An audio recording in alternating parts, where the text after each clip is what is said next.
नमस्ते दोस्तों। क्या आपने कभी सोचा कि एक छोटा सा समुदाय जो अमेरिका की आबादी का सिर्फ 1% से भी कम हिस्सा है, वहां के मोटर बिजनेस पर ऐसा कब्जा कैसे कर सकता है कि आज उनकी संपत्ति $40 बिलियन से ज्यादा की हो? ये कहानी है भारत के गुजरात से आए पटेल परिवार की। लेकिन सवाल ये नहीं कि उन्होंने ऐसा किया, सवाल ये है उन्होंने ऐसा कैसे किया। और सबसे बड़ी बात, क्या हम उनके तरीकों से सीखकर अपनी जिंदगी में वेल्थ क्रिएट कर सकते हैं? तो तैयार हो जाइए एक ऐसी जर्नी के लिए जहां हम सीखेंगे कि कैसे स्मार्ट इन्वेस्टिंग से अपनी किस्मत बदली जा सकती है। लेकिन रुकिए, अगर आप सोच रहे हैं कि यह सिर्फ थ्योरी होगी तो गलत है। यह प्रैक्टिकल ज्ञान है, रियल लाइफ एग्जाम्पल्स हैं और वो मंत्र है जो आपको मिलियनेयर बना सकते हैं। सुनते रहिए, क्योंकि अंत में एक ऐसा सीक्रेट रिवील होगा जो आपकी इन्वेस्टिंग की सोच को हमेशा के लिए बदल देगा। चलिए शुरू करते हैं। चैप्टर 1, द धंधो फ्रेमवर्क। धंधों का मतलब समझिए। सबसे पहले बात करते हैं किताब के कोर कॉन्सेप्ट की। धंधो एक गुजराती शब्द है जिसका मतलब है व्यापार या धन कमाने का प्रयास। लेकिन मोनीश पबराई इसे इन्वेस्टिंग के लिए यूज करते हैं और कहते हैं धंधो मतलब है कम रिस्क लेकर ज्यादा रिटर्न कमाना। पबराई हमें पटेल समुदाय की कहानी सुनाते हैं। 1970 के दशक में पटेल लोग अमेरिका गए। वहां मोटल इंडस्ट्री में रिसेशन था। बहुत से मोटेल्स सस्ते में बिक रहे थे। पटेल्स ने सोचा ये मौका है। उन्होंने डिस्ट्रेस्ड मोटेल्स को सस्ते में खरीदा, अपने परिवार को काम पर लगाया और धीरे धीरे उन्हें प्रॉफिट में बदला।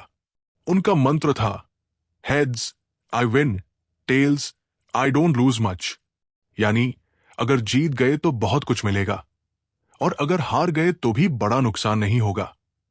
पबराई कहते हैं कि हमें भी इन्वेस्टिंग में ऐसा ही करना चाहिए। हमें ऐसी अपॉर्चुनिटीज ढूंढनी चाहिए जहां रिस्क कम हो लेकिन रिवॉर्ड बहुत ज्यादा। जैसे कोई कंपनी जो टेम्पररीली मुश्किल में है लेकिन उसका बिजनेस फंडामेंटली मजबूत है। धंधों का पहला नियम, हमेशा रिस्क को मिनिमाइज करो और रिवॉर्ड को मैक्सिमाइज करो। क्या आपको नहीं लगता कि यह सिंपल लेकिन पावरफुल आइडिया आपकी इन्वेस्टिंग को बदल सकती है? चलिए आगे बढ़ते हैं और देखते हैं कि पटेल्स ने इसे प्रैक्टिकली कैसे अप्लाई किया। Chapter 2, the Patel model. Patel model की सफलता की कहानी। अब आते हैं पटेल मॉडल पर। यह चैप्टर आपको हैरान कर देगा कि कैसे एक छोटा सा समुदाय इतना बड़ा एम्पायर बना सकता है। पटेल लोग जब अमेरिका पहुंचे तो उनके पास न ज्यादा पैसा था, न कोई बड़ा कनेक्शन, लेकिन उनके पास था स्मार्ट सोच। उस समय मोटल इंडस्ट्री में क्राइसिस थी। लोग अपने मोटेल्स बेच रहे थे क्योंकि उन्हें चलाना मुश्किल हो रहा था। पटेल्स ने यह मौका देखा और सस्ते दामों पर मोटेल्स खरीदना शुरू किया। उन्होंने अपने परिवार को इन्वॉल्व किया। भाई बहन, माता पिता सब मिलकर काम करने लगे। इससे उनकी लेबर कॉस्ट बहुत कम रही। वो दिन रात मेहनत करते, मोटल को इंप्रूव करते और फिर उसे प्रॉफिट में लाते। एक मोटल सक्सेसफुल हुआ तो उससे कमाए पैसे से दूसरा खरीदा। धीरे धीरे उनका नेटवर्क बढ़ता गया। इमोशनल हुक सोचिए, अगर पटेल्स जैसे लोग जो शून्य से शुरू करके इतना कुछ अचीव कर सकते हैं तो आप और हम क्यों नहीं? ये कहानी सिर्फ इंस्पिरेशन नहीं बल्कि एक ब्लूप्रिंट है सक्सेस का। लेकिन क्या ये सिर्फ मोटल बिजनेस तक सीमित है? नहीं। अगले चैप्टर में देखते हैं कि इसे स्टॉक मार्केट में कैसे यूज करें। चैप्टर 3, द धंधो इन्वेस्टर। निवेशक कैसे बने धंधो। अब बात करते हैं कि हम कॉमन लोग जो मोटल बिजनेस में नहीं है, धंधो फ्रेमवर्क को स्टॉक मार्केट में कैसे अप्लाई कर सकते हैं। पबराई कहते हैं कि हमें अंडरवैल्यूड स्टॉक्स पर फोकस करना चाहिए। पबराई का फेमस कोट है, investing is all about buying a dollar for 50 cents. यानी $1 की चीज को 50 सेंट्स में खरीदो। लेकिन सवाल यह है, ऐसे स्टॉक्स कैसे ढूंढें? इसके लिए पबराई हमें एक चेकलिस्ट देते हैं जिसे हम अगले चैप्टर में देखेंगे।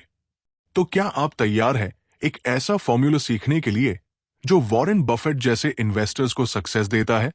सुनते रहिए, क्योंकि अगला चैप्टर आपको प्रैक्टिकल टूल्स देगा जो आपकी इन्वेस्टिंग को नेक्स्ट लेवल पर ले जाएगा। चैप्टर 4, द धंधो चेकलिस्ट, निवेश की जांच सूची। इन्वेस्टिंग में सक्सेस चाहिए तो लक से काम नहीं चलेगा, इसके लिए चाहिए एक सिस्टम। पबराई इस चैप्टर में एक धंधो चेकलिस्ट देते हैं जिससे आप हर इन्वेस्टमेंट को साइंटिफिकली इवैल्यूएट कर सकते हैं। कुछ मेन पॉइंट्स हैं। एक डॉट बिजनेस की सादगी, सिंप्लिसिटी। क्या कंपनी का बिजनेस आसान है समझने में? अगर बहुत कॉम्प्लिकेटेड है तो उसे छोड़ दो। 2, प्रतिस्पर्धी लाभ, कंपिटिटिव एडवांटेज। क्या कंपनी के पास कोई मोट है, यानी ऐसी खासियत जो कॉम्पिटिटर से बचाए? 3, मैनेजमेंट की क्वालिटी, मैनेजमेंट क्वालिटी। क्या कंपनी का मैनेजमेंट ईमानदार और कैपेबल है?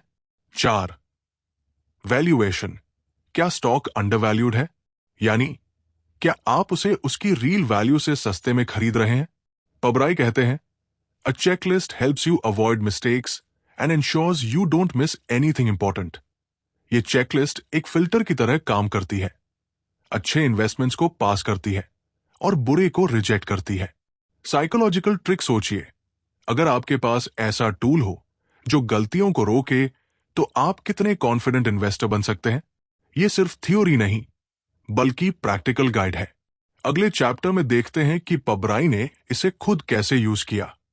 चैप्टर 5, द धंधो मेथड इन एक्शन, असली दुनिया के उदाहरण। अब तक हमने थ्योरी सुनी, लेकिन क्या यह सच में काम करती है? इस चैप्टर में पबराई अपने रियल लाइफ एग्जाम्पल्स शेयर करते हैं।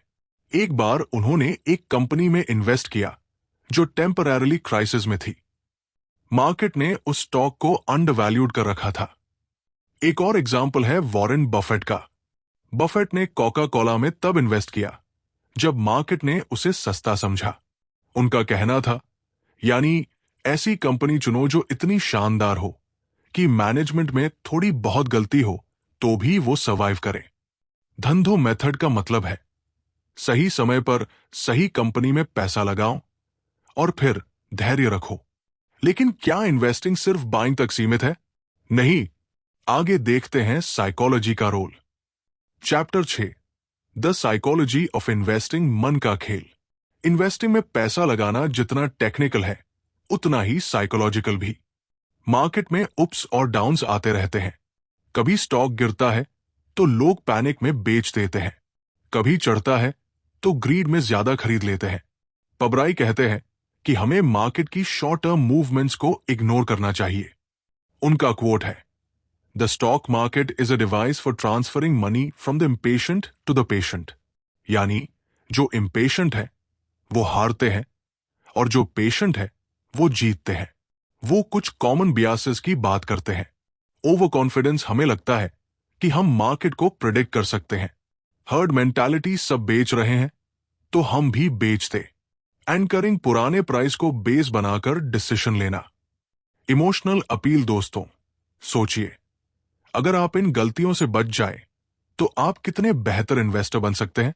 यह चैप्टर आपको वो डिसिप्लिन सिखाता है जो आपको मार्केट में सर्वाइव कराएगा।